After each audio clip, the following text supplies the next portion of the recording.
एक जंगल में शिकारी को घूमते वक्त एक मंदिर दिखाई दिया और वो मंदिर के अंदर गया और उसे मंदिर में एक शिवलिंग स्थापित मिला। शिवलिंग को देखकर शिकारी प्रसन्न हो गया। शिकारी मन ही मन कहने लगा, ये तो अद्भुत शिवलिंग है। वो कुछ अर्पित करना चाहता था, लेकिन उसको पता नहीं था कि क्या अर्पित करे।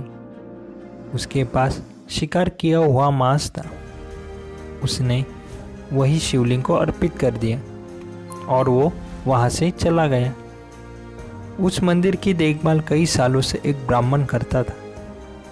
मंदिर उसके घर से बहुत दूर था, पर वह शिवलिंग की हर दिन जाकर साफ सफाई करके शिवलिंग की पूजा करता था। हर दिन की तरह ब्राह्मण मंदिर में पहुंचा तो उसने शिवलिंग पर मांस पड़ा हुआ देखा और उन्होंने तुरंत शिवलिंग से मांस हटा दिया और शिवलिंग से माफ़ी मांगने लगी। फिर ब्राह्मण ने साफ सफाई की और पूजा पाठ करके घर चले गए।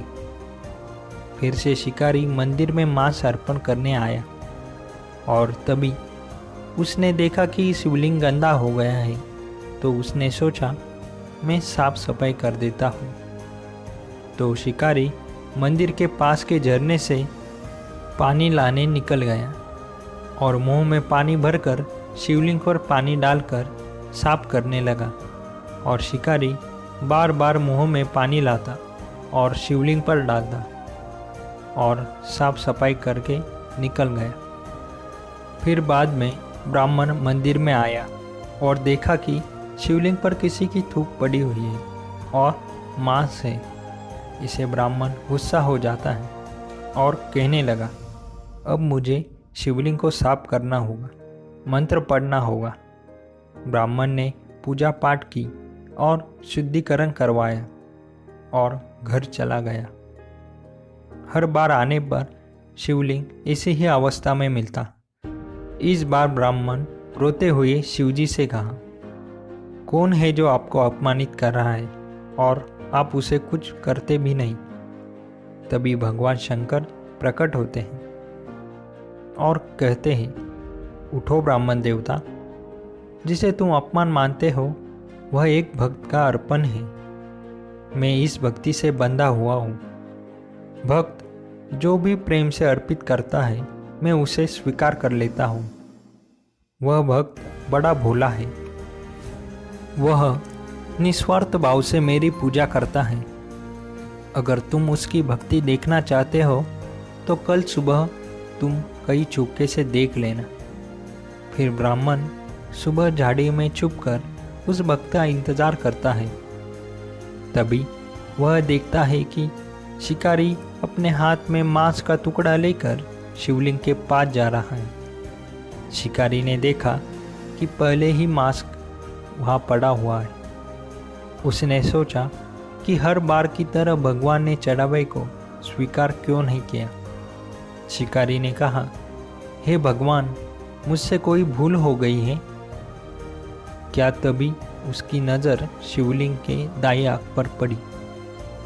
उसमें से खून की बूंदें टपक रही थी। शिकारी ने आंख पर लगाने के लिए कुछ जड़ी बूटी पीसकर दाहिने आंख पर लगाई। ये करने से आंखों से रक्त और गिरने लगा। शिकारी से ये नहीं देखा गया। उसने अपनी दाहिनी आंख निकालकर शिवलिंग पर लगा दी। ऐसा करने से रक्त रुक गया। तभी शिवलिंग के दूसरे आंख से भी रक्त टपकना शुरू हो गया। शिकारी दूसरी आंख भी देने के लिए तैयार था। निशानी के लिए उसने शिवलिंग के आंख पर अपना पैर रखकर दूसरी आंख निकालने ही वाला था। तभी शिवजी प्रकट हुए। शिवजी को देखते ही शिकारी ने उनके चरण छुए। ब्राह्मण भी दौड़ते हुए आया और शिवजी के चरणों में गिर पड़ा। शिवजी ने शिकारी से कहा, अब तुम्हें सब कनप्पा नायनार नाम से जानेंगे। कनप्पा मतलब आंखें अर्पित करने वाला, नायनार मतलब शिव भक्त। और शिवजी ने शिकारी को आशीर्वाद दिया और उसकी दोनों आंखों की रोशनी वापस आ गई।